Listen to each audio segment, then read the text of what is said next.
ndinoti timjai mukristu wakutenja zoni rasta well again kugona kwangu akosikwe mabasa kururama kwangu iropa ra Jesu rakandinatsa nakanga ndakafanire muzvive nakanga ndakaputirwa murima asi nhasi ndinopupura kunaka kwenyu Ishe tenzi ngoma irori randinoimba handiparidze ndichiti pangu pangu asi ndoda kutenda Mwari ndoda kutenda Mwari hama kurarama inyasha vangeri rakaparidzwa kune vanotenda rakagara muhana inhange mutange vakomana vangeri cho uya tibate basa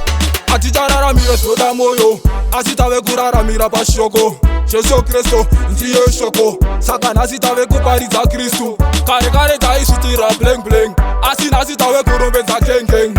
Alpha na Omega mambo wemadzimambo ngoma irori randinoimba handiparidze ndichiti pangu pangu asi ndoda kutenda Mwari ndoda kutenda Mwari hama kurarama inyasha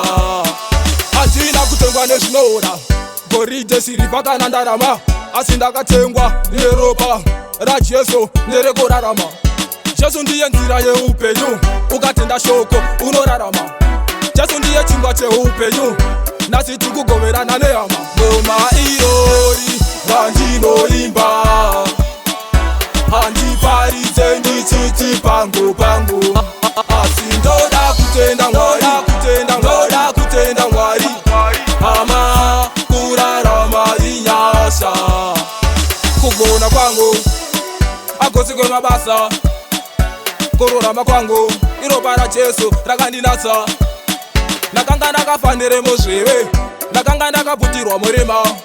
asi nhasi ndinopupura kunaka kwenyu Ishe tenzi ngoma irori randinoimba handiparidze